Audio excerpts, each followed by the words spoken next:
A las 3:14 de la madrugada del 28 de enero de 2026, el silencio de la cabina se rompió con dos palabras que la tripulación de la Unidad de Ataque Profundo de Ucrania llevaba 20 días esperando: lanzamiento autorizado. Las coordenadas apuntaban hacia el interior de Rusia, a la región de Astracán, justo al centro de la base de pruebas de Kapustin Yar. En cuestión de segundos, la mañana helada se iluminó. El misil de crucero Flamingo no pidió permiso para cruzar la frontera. Rugió hacia el cielo para desatar el infierno.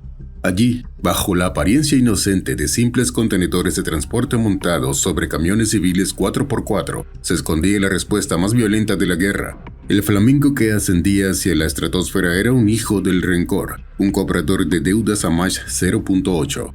Verás, el 8 de enero Rusia había utilizado ese mismo complejo para lanzar el misil balístico Oreshnik contra Leópolis. Moscú afirmó en las noticias que habían neutralizado una planta de reparación de aviones. La realidad en el suelo fue otra: infraestructura civil destrozada y el miedo sembrado en el oeste de Ucrania. Los rusos pensaban que la distancia era un escudo mágico. Creían que disparar misiles desde la seguridad de su casa era como jugar a un videojuego con cero riesgos. Pero el objetivo de esta misión era despertarles de ese sueño. La orden era destruir los Oreshnik antes de que despegaran. La lógica era simple: si usan esa base como un puño para golpearnos, nosotros vamos a romperle los dedos uno por uno. A las 3:15 en punto, la orden bajó por el canal encriptado. La tripulación era de apenas 3 hombres metidos en la cabina de control del camión. Uno revisaba la telemetría del enlace Starlink, otro ajustaba los giroscopios, y el jefe, con un cronómetro en la mano, miraba el segundero. El sistema de control de fuego no dejaba margen al error. Cada dato se procesaba con una obsesión enfermiza: posiciones GNSS, alineación inercial y la presión barométrica en la ruta. En la pantalla, todo ese caos matemático se reducía a un solo punto rojo brillante: el Área 4 de Kapustin Yar, en la región de Astracán, el lugar exacto donde Rusia guarda sus juguetes favoritos. Allí estaba el objetivo: hangares de ensamblaje, almacenes de combustible sólido y la plataforma desde donde habían lanzado el Oreshnik. El jefe ucraniano solo murmuró: «Que lo disfruten».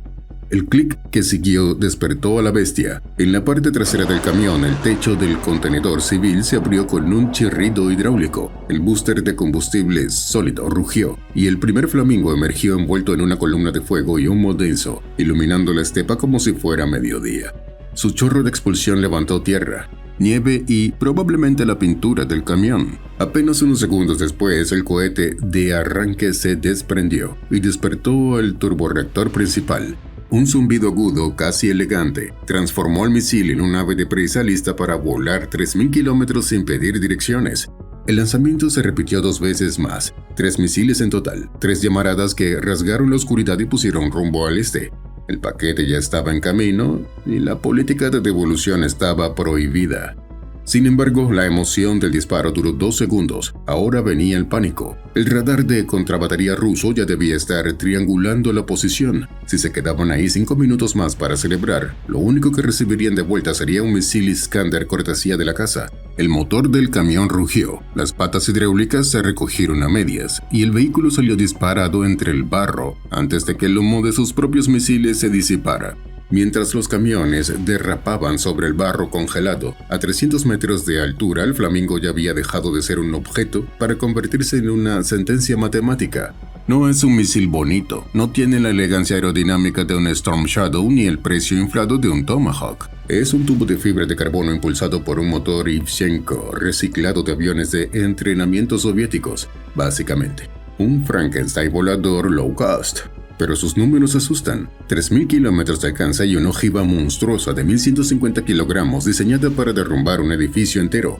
Volaba a 950 kilómetros por hora, rozando las copas de los árboles, invisible para el radar de largo alcance. Su cerebro digital era un paranoico funcional. Combinaba GPS, inercial y un sistema de comparación de terreno. Si los rusos encendían su bloqueador de señal, y lo harían, al Flamingo le daba igual. El misil simplemente miraba el suelo con sus cámaras, comparaba el río o la colina con su mapa interno y corregía el rumbo.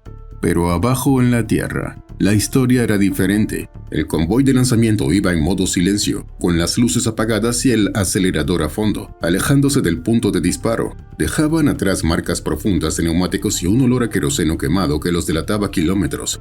El jefe de la unidad miraba por el retrovisor, esperando ver la oscuridad vacía, pero la guerra moderna no perdona errores de principiante. El lanzamiento había durado demasiado. Esas 3 columnas de fuego habían sido un faro. De repente, la radio del camión de mando emitió un chirrido estático, seguido de un pitido agudo y constante que heló la sangre de los 3 hombres. No era una interferencia, era el receptor de alerta temprana de radar. «Nos están iluminando», dijo el operador. Era un haz de seguimiento estrecho, rápido y letal. Un dron de reconocimiento ruso Orión había cazado la firma térmica del lanzamiento y ahora tenía los camiones en la mira. La tripulación ucraniana acababa de entrar en la lista de especies en peligro de extinción. «Gira a la izquierda, al bosque», gritó el jefe. Pero el pitido se hizo continuo, tono sólido, bloqueo confirmado. El cazador se había convertido en presa. Mientras tanto, los 3 flamingos se pegaron al suelo ruso volando tan bajo que, si hubieran bajado 1 metro más, habrían tenido que pagar peaje en la autopista M4. Cada misil eligió su propio veneno para cruzar el infierno de la defensa aérea de Rostov. El primero se pegó a las vías del tren, usando el ruido electromagnético de las catenarias para esconderse. El segundo se lanzó sobre el río Don, rozando el agua fría, confundiendo los radares con el eco de las olas. El tercero se internó en la estepa abierta, zigzagueando entre torres eléctricas como si tuviera prisa por llegar a unas citas ciegas. Desde afuera parecían tranquilos, deslizándose sin esfuerzo, pero mientras los pájaros volaban libres, la jaula estaba ardiendo. 300 kilómetros atrás, la suerte de la tripulación de lanzamiento se acabó. El dron ruso Orión que los había iluminado no dudó. Soltó una munición guiada KAB-20. El conductor del camión giró bruscamente hacia un bosque, pero la física es cruel. La explosión sacudió la tierra. La onda expansiva volcó el vehículo de mando, arrastrándolo por el barro como un juguete roto. Silencio, humo y luego gritos. Mientras los hombres se arrastraban fuera de la cabina destrozada, lastimados y aturdidos, sus misiles seguían volando hacia el este. Ellos habían pagado el precio del billete. Ahora faltaba que el paquete llegara. Pero en las pantallas del radar ruso Nevo M, 3 puntos acababan de aparecer. La sorpresa se había perdido. A cada segundo, los procesadores de los Flamingo luchaban contra la geografía rusa. Corregían el rumbo con movimientos violentos. Un poco a la izquierda para esquivar una torre de alta tensión. Un picado suicida para ocultarse tras una loma. De vez en cuando uno de ellos subía de golpe como un delfín buscando aire en un mar de interferencias. Durante esos milisegundos buscaban desesperadamente satélites GPS a través de la tormenta de guerra electrónica rusa. Los rusos estaban friendo el espectro electromagnético con tanta potencia que podrías cocinar un huevo en el aire, pero el misil encontraba su hueco, corregía su deriva inercial y volvía a hundirse en el silencio de la baja altitud. La sincronización era vital. Aunque separados por kilómetros, los 3 compartían un reloj interno obsesivo. La misión exigía que golpearan Kapustin Yar al mismo tiempo. Sin embargo, la realidad de usar componentes reciclados empezó a pasar factura. El Flamingo 2, el que iba sobre el río, empezó a vibrar. Un sensor de altitud defectuoso leía mal la superficie del agua. El misil dudó. Por un segundo, casi rozó las olas. Se recuperó, pero perdió velocidad. La formación perfecta se había roto. Ya no eran un tridente sincronizado. Ahora eran 3 balas perdidas llegando a destiempo a una fiesta donde no eran bienvenidas. Y aunque la electrónica fallaba, la carga útil seguía intacta, esperando su momento. Dentro de cada Flamingo viajaban 1150 kilogramos de odio concentrado. La nariz del misil escondía una carga en tándem, una pesadilla para cualquier arquitecto de búnkeres. Primero, el precursor. Una carga pequeña pero viciosa diseñada para reventar el hormigón reforzado o las puertas de acero de los hangares de ensamblaje. Básicamente, la llave maestra más ruidosa del mundo. Milisegundos después, cuando el blindaje estaba comprometido, se activaba la bestia, la carga principal. En su interior, un cono de cobre puro esperaba la detonación para convertirse en un chorro de plasma hipersónico. Básicamente atraviesa las paredes como si el hormigón soviético fuera mantequilla caliente. Era un taladro de fuego diseñado para llegar al centro del hangar, justo donde los rusos guardaban el combustible sólido de los Oreshnik. Pero para que ese taladro funcionara, el misil tenía que llegar, y a 50 kilómetros del objetivo, la suerte cambió. El sistema de defensa aérea S-400 que protegía el polígono dejó de buscar y empezó a fijar. El radar de control de tiro Gravestone iluminó el cielo con una radiación letal. En la pantalla del operador ruso, 3 puntos rojos parpadeaban con fuerza. El sistema automático ya había calculado la solución de tiro. Los Flamingo eran rápidos, pero los interceptores supersónicos rusos 48N6 lo eran más.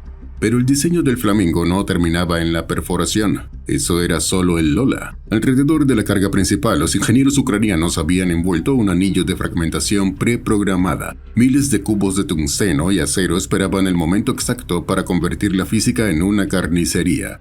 Tras la detonación inicial, estos fragmentos salían despedidos en un patrón esférico controlado. Era, en esencia, una escopeta colosal disparada dentro de una habitación cerrada. Si el misil lograba entrar en el hangar de ensamblaje del Oreshnik, esos fragmentos no solo golpearían paredes, triturarían carcasas de misiles y paneles de control. Y todavía quedaba el truco final, el más cruel de todos. Entre el explosivo y la metralla se había inyectado una mezcla de magnesio y termita. No era pirotecnia barata. Cuando esa mezcla se encendía, la temperatura subía instantáneamente a más de 3000 grados centígrados. A las 3:48 en Astrakhan, los operadores rusos tenían menos de 40 segundos para decidir si aquello era un error del sistema. El radar de control de tiro intentaba fijar, pero los misiles ucranianos se escondían tras cada colina, rompiendo el bloqueo. «Dejen de mirar y disparen». La voz del comandante retumbó en la sala.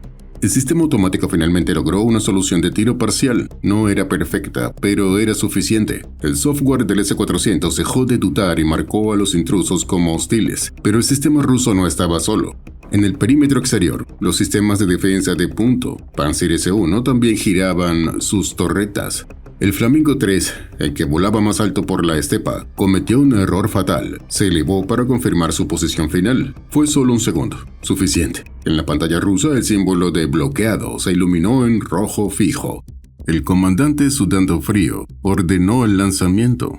2 misiles interceptores 48N6 rugieron desde sus tubos, acelerando a Mach 6 en segundos. El radar necesitaba un minuto para calcular una trayectoria limpia. Solo tuvieron 30 segundos. Los interceptores rusos subieron buscando un blanco que ya no estaba donde decían los números. Los Flamingo, usando el terreno como escudo, hicieron un breve viraje. Los misiles rusos explotaron a 300 metros de distancia, sacudiendo el aire con metralla inútil. Un sistema de $500 millones acababa de ser humillado por un motor de avión reciclado. En la sala de control de Kapustin Yar, el silencio se rompió con gritos. El S-400 había fallado. Ahora solo quedaba la desesperación. A 5 kilómetros del perímetro, los sistemas de defensa de punto Pantsir S-1 cobraron vida. Sus cañones dobles de 30 milímetros empezaron a escupir fuego, 5.000 disparos por minuto. El cielo del amanecer se llenó de trazadoras rojas, creando un muro de plomo literalmente impasable. Era una tormenta de metal diseñada para triturar cualquier cosa que volara. Y aquí, la suerte de Ucrania se tambaleó. El Flamingo 3, el que se había elevado antes, recibió un impacto directo en el ala. El misil se desestabilizó, giró violentamente y se estrelló contra el suelo a 1 kilómetro del objetivo, explotando en una bola de fuego inútil en medio de la nada. Uno menos. Pero los otros 2, aprovechando el caos y el humo del hermano caído, atravesaron la cortina de fuego. Pasaron tan cerca de las torres de los Pantsir que los artilleros rusos pudieron sentir la vibración en los dientes. A las 3:52 la física reclamó su deuda. El Flamingo 1 llegó como un verdugo. No buscó las oficinas administrativas, buscó el edificio 102, la nave de ensamblaje final del misil Oreshnik. La ojiva penetradora atravesó el techo reforzado como si fuera un cartón. Un segundo después, la carga principal detonó dentro. La maquinaria de precisión, las grúas puente y los cuerpos de los misiles Oreshnik en fase de montaje se vaporizaron en un instante. Rusia acababa de perder meses de producción en un parpadeo. 15 segundos después, el Flamingo 2 selló la sentencia. Su objetivo era más cruel: el depósito de oxidante y combustible sólido adyacente. El impacto rompió los tanques de almacenamiento. La mezcla de termita y magnesio de la cabeza de guerra hizo el resto.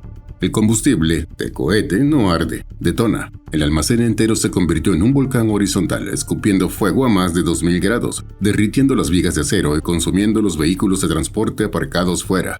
Kapustin Yar, el orgullo de la cohetería rusa, se había convertido en un infierno tóxico. El mensaje estaba entregado. Pero en Ucrania, a 2000 kilómetros allí, en la carretera fangosa cerca de la frontera, el camión de lanzamiento ardía. Un helicóptero de ataque ruso Ka-52 había encontrado al convoy mientras huían. 2 de los tripulantes yacían eliminados en la nieve. El tercero, el jefe que miraba el cronómetro, se arrastraba hacia el bosque con una pierna destrozada, mientras las bengalas iluminaban su posición para la segunda pasada del cazador. El éxito estratégico fue total, pero el coste humano se pagaba al contado. El jefe ucraniano, apoyado contra un árbol helado, miró su reloj una última vez. Habían cumplido. Con la mano temblorosa, activó la radio de corto alcance para confirmar el impacto antes de que el helicóptero volviera. Su voz salió rota, pero firme. Paquete entregado. El complejo está quemado. Repito, el complejo está quemado. Cambio y fuera.